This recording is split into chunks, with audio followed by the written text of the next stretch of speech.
Shalom Bapak Ibu saudara-saudari sekalian, berjumpa kembali di dalam penggalian kitab Yesaya dan kita akan masuk di dalam pasal 12. Mari kita bersama-sama berdoa, kita mohon hikmat dan pimpinan dari Roh Kudus.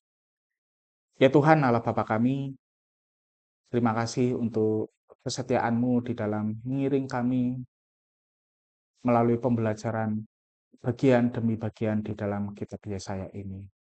Tuhan, biarlah Engkau juga bukakan hati dan pikiran kami ketika kita akan merenungkan di dalam pasal 12 ini, dan biarlah kebenaran-Mu saja yang kami terima, dan itu yang menjadikan kekuatan di dalam hidup kami, dan menjadi penuntun di dalam kami melangkah. Biarlah kami hidup di tengah-tengah rasa syukur, karena kami menyadari karya keselamatan-Mu yang begitu besar atas hidup kami. Amin. Mari kita pelajari dari Yesaya pasal 12 ayat 1-6. Saya tetap akan mengambil dari terjemahan bahasa Indonesia masa kini dan LAI memberikan judul Nyanyian Syukur. Sebelumnya marilah seperti biasa kita renungkan satu pertanyaan, yaitu Allah seperti apa yang Anda pahami? Bapak Ibu saudara-saudari sekalian, penderitaan bisa membuat kita memandang Allah bukan sebagai pribadi yang maha kasih. Karena mungkin ada pergumulan dan pertanyaan, misalnya seperti, kalau Allah itu kasih, mengapa Dia mengizinkan saya ada di dalam penderitaan seperti ini?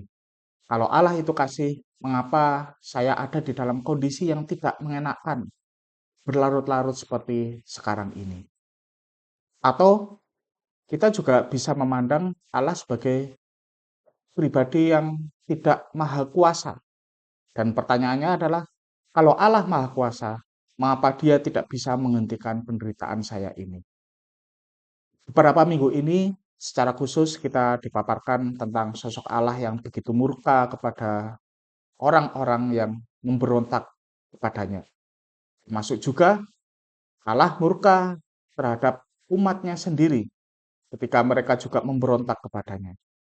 Dan sungguh mengerikan ketika kita melihat manusia berusaha melawan kuasa Allah. Tetapi di tengah semua pengalaman itu, Allah tetap menunjukkan pribadinya sebagai Bapa yang mengasihi anak-anaknya. Dia tidak hanya maha kuasa, tapi dia juga maha kasih. Dan dia menawarkan kelepasan bagi umatnya. Dengan cara apa? Dia turun tangan sendiri sehingga tidak ada yang bisa mengagalkan rencananya itu. Inilah sosok Allah yang diperlihatkan di dalam Yesaya pasal-pasal sebelumnya yang sudah kita pelajari. Dan kalau kita renungkan, anugerah seperti ini itu terlampau besar untuk dipahami. Ketika kita mulai menyadarinya, maka kita akan mengucap syukur. Luka dari penderitaan di dunia maupun godaan dari kenyamanan di dunia itu mampu kita taklukkan ketika kita mengenal anugerahnya dengan sungguh-sungguh. Inilah yang akan kita pelajari pada bagian ini, Bapak Ibu, saudara-saudari sekalian. Allah yang tadinya menjadi lawan karena pemberontakan umatnya, itu terbukti merupakan Allah yang memberikan kelepasan karena pertobatan umatnya. Dan itu mendorong mereka untuk mengucap syukur.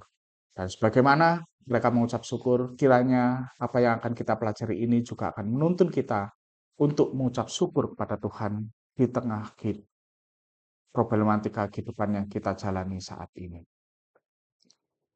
Mari kita akan masuk di dalam penggalian ayat secara lebih detail. Saya akan bacakan dari Yesaya pasal 12, ayat yang pertama sampai yang 3 dulu. Demikian firman Tuhan, akan tiba saatnya kamu bernyanyi, Tuhan, aku bersyukur kepadamu, karena engkau menghibur aku. Dulu engkau marah kepadaku, tapi kini sudah reda amarahmu. Sungguh, Allah itu penyelamatku. Aku percaya kepadanya. Aku tidak takut, sebab ia menguatkan aku. Penyelamatku ialah Allah. Baginya aku menyanyi. Seperti air sejuk menggembirakan orang dahaga, begitulah kamu akan bersukaria karena diselamatkan Allah.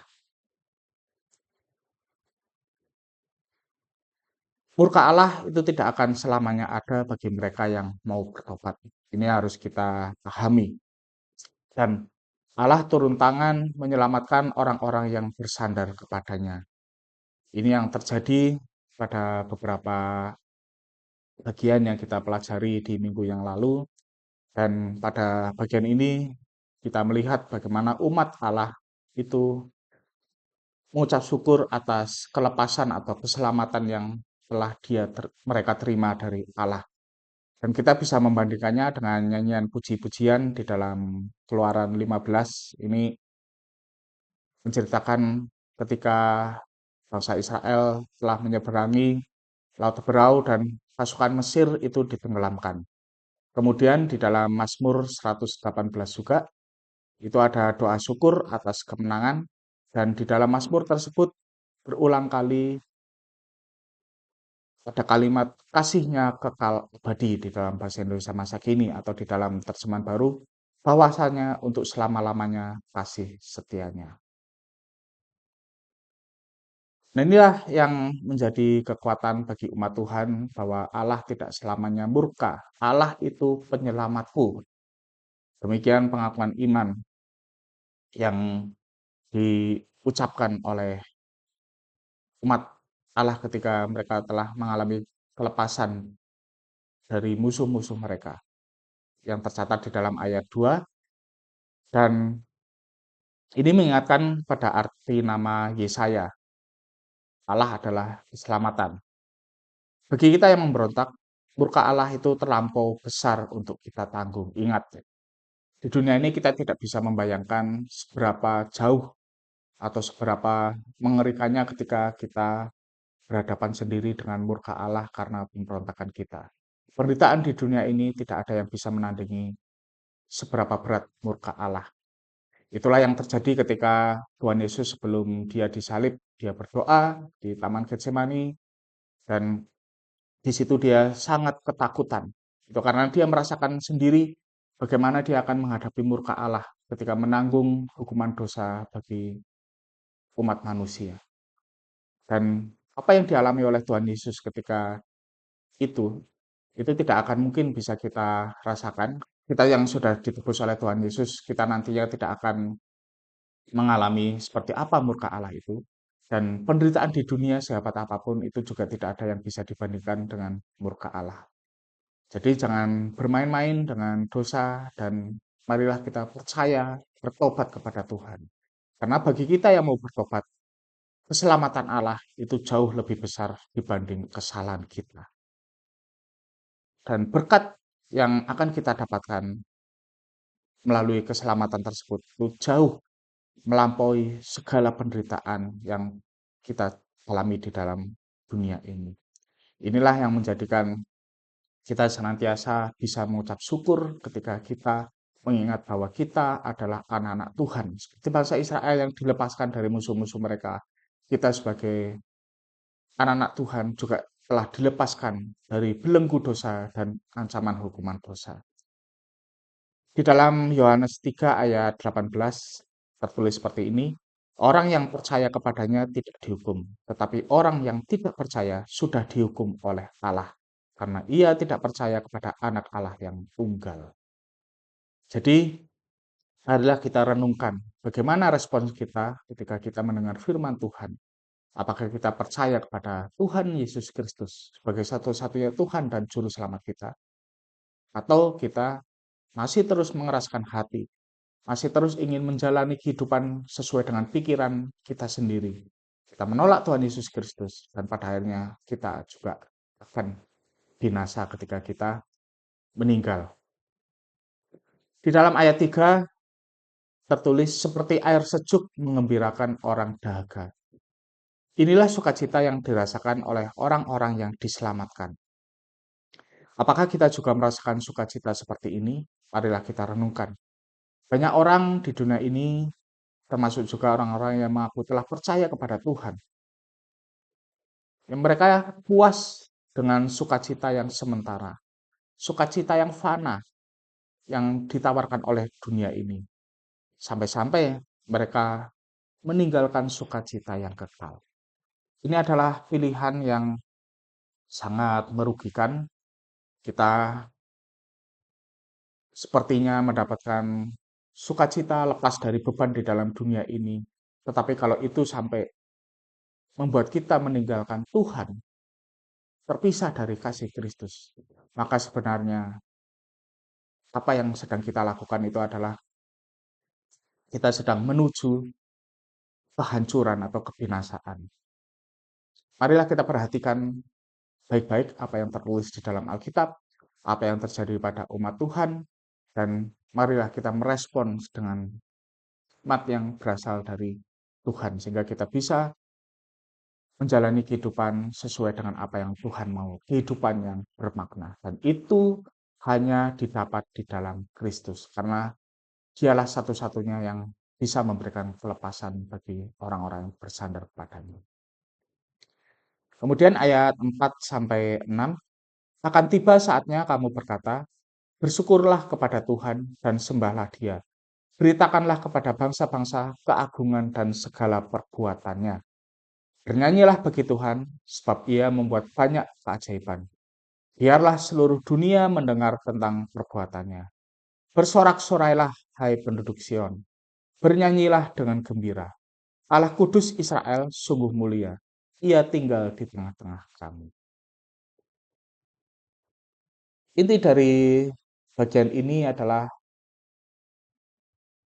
umat Tuhan diminta untuk memberitakan kebesaran Tuhan kepada bangsa-bangsa. Ini seperti yang tertulis di dalam ayat 4. Anugerah Allah itu tidak hanya tersedia bagi kita secara pribadi, tetapi bagi semua orang yang mau berbalik kepadanya. Dan kemudian di dalam ayat 6, di situ tertulis Sion Allah Kudus Israel. Allah berdiam di baitnya di Sion, dan kegelapan tidak dapat menguasainya, dan rencana keselamatannya juga tidak dapat digagalkan oleh kegelapan, segelap apapun itu. Ini yang menjadikan kekuatan bagi umat Tuhan bahwa Allah akan turun tangan sendiri untuk menyelesaikan segala rencana yang telah ada di dalam pikirannya. Jadi kita sebagai umat Tuhan, kita hanya diminta untuk taat, tabah, dan setia di dalam menjalankan kehendak Tuhan. Makanya kita harus berelasi dengan Tuhan setiap hari melalui perenungan Alkitab, mengikuti PA seperti ini, doa, dan sebagainya. Sehingga kita akan betul-betul merasakan bagaimana kekudusan Allah itu. Dan kita meyakini betul bahwa kekudusan Allah itu tidak dapat dicemarkan oleh kuasa-kuasa jahat yang ada di dalam dunia ini. Itulah yang menjadi kekuatan bagi kita ketika kita berjalan di dalam kehendak Tuhan, maka yakinlah bahwa kita pasti akan meraih kemenangan. Itu juga yang sudah kita pelajari di dalam bagian di minggu lalu. Allah sendiri akan turun tangan, yang akan melepaskan umatnya, yang akan memberikan detail rencananya, dan tidak ada seorang pun yang dapat mengagalkan rencananya, termasuk juga rencananya di dalam menyelamatkan kita semua. Bagaimana dengan kita? Apakah kita juga memiliki kerinduan yang sama dengan Allah? Jangan berhenti hanya dengan mengucap syukur karena kita sudah diselamatkan. Mungkin ada sebagian orang Kristen atau di antara kita yang sudah cukup hanya dengan mengucap syukur. Saya sudah percaya kepada Kristus dan saya sudah menerima janji Kristus dalam karya keselamatannya.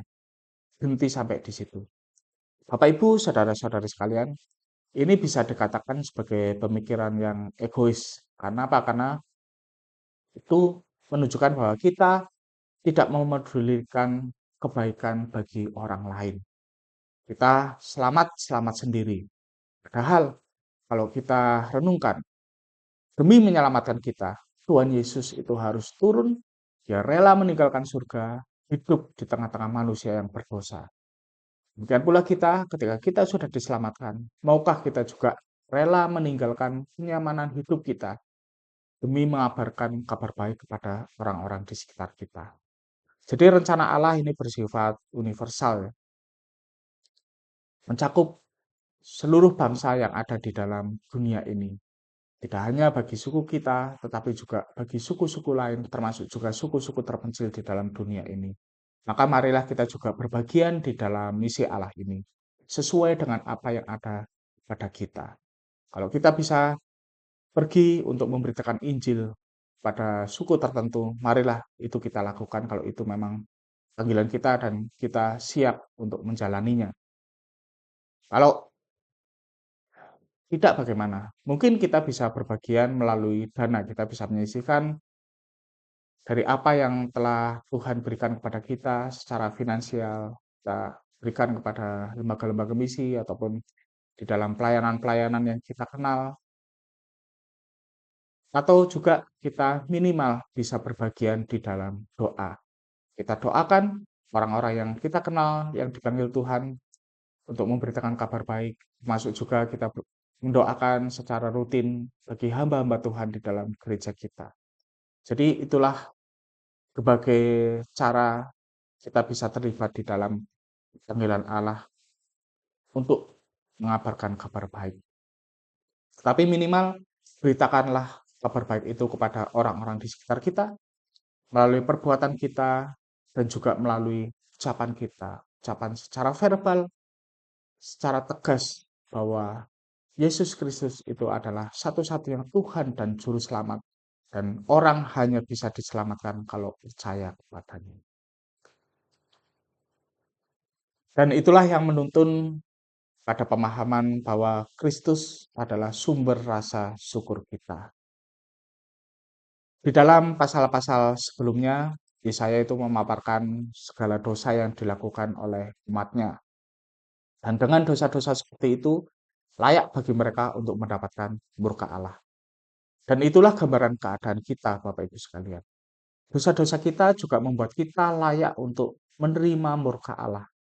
Bahkan kalau kita merasa bahwa penderitaan di dunia ini begitu besar, itu pun belum cukup untuk menebus dosa kita. Jadi di dalam Alkitab tidak diajarkan bahwa ketika kita menderita, itu bisa mengurangi hukuman dosa-dosa kita. Tidak. Dosa kita terlampau besar, sehingga kita tidak mungkin bisa menghapusnya dengan usaha kita sendiri. Tetapi Alkitab juga menyatakan bahwa pengorbanan Kristus membuat murka Allah tidak menimpa kita.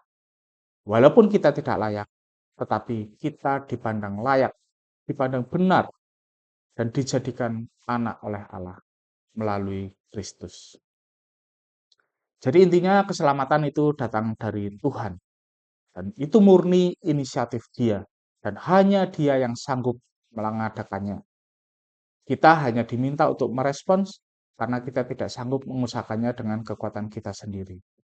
Dan bagi kita yang sudah percaya dan menerima anugerahnya, hanya ucapan syukur yang mengalir dari hati kita. Saya teringat dari satu ayat yaitu 1 Tesalonika 5 ayat 18. Dalam segala keadaan, hendaklah kalian bersyukur, sebab itulah yang Allah inginkan dari kalian sebagai orang yang hidup bersatu dengan Kristus Yesus. Jadi kalau kita ada di dalam Kristus, maka sebenarnya ucapan syukur itu tidak bisa kita lepaskan dari kehidupan kita sehari-hari. Begitu banyak berkat-berkatnya, dan kalaupun kita merasa bahwa hidup kita itu sangat menderita, kita ada di dalam sakit yang berkepanjangan, kesulitan ekonomi yang berkepanjangan, ingatlah bahwa Kristus telah menebus kita. Dan ketika kita berefleksi, kita berelasi dengan Kristus, maka kita pasti akan timbul ucapan syukur dari dalam hati kita. Karena terlampau besar anugerah yang telah kita terima dari Kristus. Ada dua pelajaran dari bagian ini. Yang pertama adalah di dalam Kristus selalu ada anugerah yang menuntun pada rasa syukur. Jadi jangan mencari rasa syukur ke tempat yang salah. Rasa syukur di luar Tuhan itu bergantung pada keadaan dan sifatnya hanya sementara. Tidak membawa pertumbuhan rohani bagi kita. Rasa syukur yang benar hanya ada di dalam Kristus.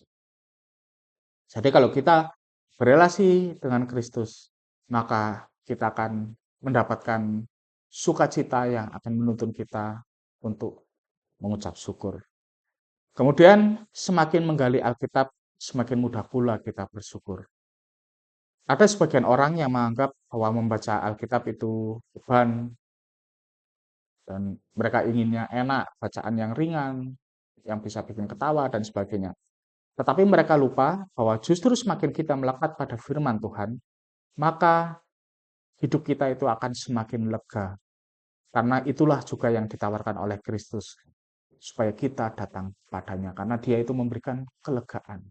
Segala beban berat yang ada di dalam kehidupan kita, keletihan, kelesuan yang kita alami di dalam hidup ini, ketika kita datang kepada Kristus, kita akan menerima kelegaan, dan itu akan membuat kita mengucap syukur. Pelajaran yang kedua, beritakanlah karya keselamatan Tuhan. Ada kalimat yang menyatakan bahwa gereja ada karena misi dan gereja didirikan untuk misi. Ingat bahwa gereja tidak tiba-tiba ada, termasuk juga gereja kita. Ada yang merintis. Kekristenan juga tidak tiba-tiba hadir di Indonesia.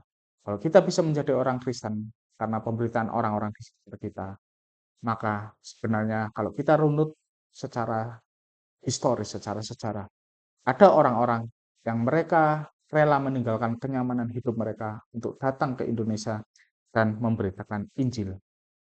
Ada orang-orang yang dipakai Tuhan untuk membawa kabar baik ke Indonesia hingga sampai ke gereja kita dan sampai ke diri kita. Dan panggilan pelayanan ini harus kita teruskan supaya gereja Tuhan juga terus berdiri kokoh. Jadi gereja harus ikut ambil bagian di dalam misi Tuhan. Jangan hanya sibuk mengurusi apa yang ada di dalam dan hanya puas dengan pencapaian-pencapaian, ukuran-ukuran yang bersifat internal. Gunakanlah panggilan kita sehari-hari untuk bermisi. Ini juga sangat penting. Terlalu rendah kalau kita bekerja atau hidup sekadar untuk mencari nafkah atau meraih cita-cita duniawi. Ingat Bapak Ibu, saudara-saudari sekalian, Kristus telah mati demi kita, sehingga kita harus hidup untuknya. Beritakanlah karya keselamatan Tuhan kepada orang-orang di sekitar kita. Ada dua pertanyaan refleksi. Yang pertama, bagaimana kita dapat melatih diri untuk mengembangkan rasa syukur kita dalam kehidupan sehari-hari? Dan yang kedua, apa yang bisa Anda lakukan untuk terlibat dalam misi Tuhan, memberitakan kabar keselamatannya bagi segala bangsa? Ada satu kutipan dari seorang penafsir Alkitab bahwa ucapan syukur adalah ujian yang baik untuk mengetahui keadaan kerohanian kita. Baik, mari kita tutup pembahasan firman Tuhan dari Yesaya pasal 12 ini, dan mari kita berdoa kepada Tuhan. Tuhan, ajar kami untuk terbiasa mengucap syukur dalam hidup sehari-hari. Di tengah segala permasalahan dan kepahitan hidup kami, biarlah anugerah-Mu di dalam Kristus yang menjadi fokus hidup kami. Kuatkan kami juga untuk menjadi pewarta kabar baik di dalam panggilan kami masing-masing, baik melalui perkataan maupun perbuatan kami. Bapak Ibu, saudara-saudari sekalian, terimalah berkat dari Tuhan. Tuhan memberkati engkau dan melindungi engkau. Tuhan menyinari engkau dengan wajah-Nya dan memberi engkau kasih karunia.